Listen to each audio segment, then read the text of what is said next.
Hi friends, welcome to அகரம் சமையல். இன்றைக்கி அகரம் சமையலில் ஒரு சூப்பரான வாழைக்காய் ஃப்ரை தான் பார்க்க போகிறோம். இது மீன் மாதிரியே இருக்கும். இப்போ வாங்க இப்போ எப்படி செய்கிறதுன்னு பார்க்கலாம். இப்போ அதுக்கு இந்த சைஸில் 2 வாழைக்காய் எடுத்திருக்கேன். இப்போ இது முன்னாடியும் பின்னாடி நீங்கள் கட் பண்ணிக்கோங்க. இப்போ இதை கட் பண்ணிவிட்டு தோலை நல்லா பீல் பண்ணி எடுத்து வச்சுக்கோங்க. இப்போ பாருங்கள், இந்த மாதிரி தோல் சீவிக்கோங்க.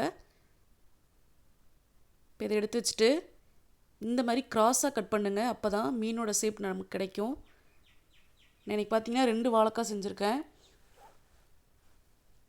இந்த மாதிரி கட் பண்ணிக்கோங்க. இந்த மொத்தம் இருக்கணும். கட் பண்ணோன்னே தண்ணியில் போட்டு வச்சுருங்க. இப்போ இதுக்கு மசாலா ரெடி பண்ண போகிறோம். 2 டீஸ்பூன் அளவுக்கு மல்லித்தூள், 1 டீஸ்பூன் கரம் மசாலா, 2 டீஸ்பூன் அளவுக்கு தனி மிளகாய் தூள், 1/4 டீஸ்பூன் அளவுக்கு மஞ்சள் தூள். இப்போ தேவையான அளவுக்கு உப்பு சேர்த்துக்கலாம்.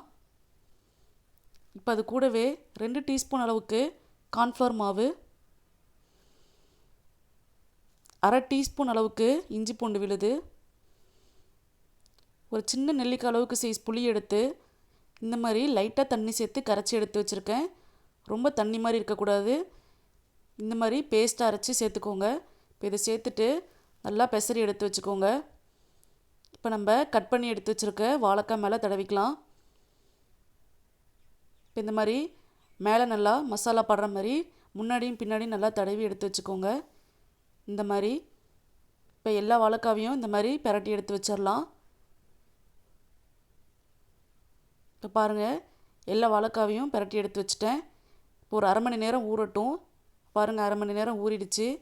இப்போ நம்ம இதை ஃப்ரை பண்ண போகிறோம். ஒரு பேனில் 3 டீஸ்பூன் அளவுக்கு நான் எண்ணெய் சேர்த்துக்கிறேன். எண்ணெய் சூடானதும் பிரட்டி எடுத்து வச்சுருக்க ஒவ்வொரு வாழைக்காவும் நம்ம சேர்த்துக்கலாம். மிதமான தீயில வச்சு ஃப்ரை பண்ணிக்கோங்க.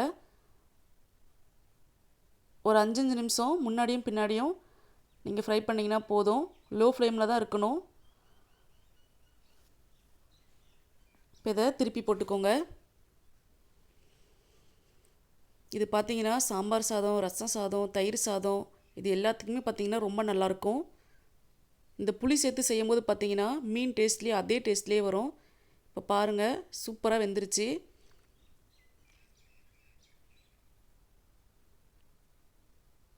நீங்கள் இதை கண்டிப்பாக வீட்டில் ட்ரை பண்ணி பாருங்கள். ட்ரை பண்ணி பார்த்துட்டு கமெண்ட்டில் எப்படி இருக்குன்னு சொல்லுங்கள். மீண்டும் நெக்ஸ்ட் வீடியோவில் சந்திக்கலாம். பாய்.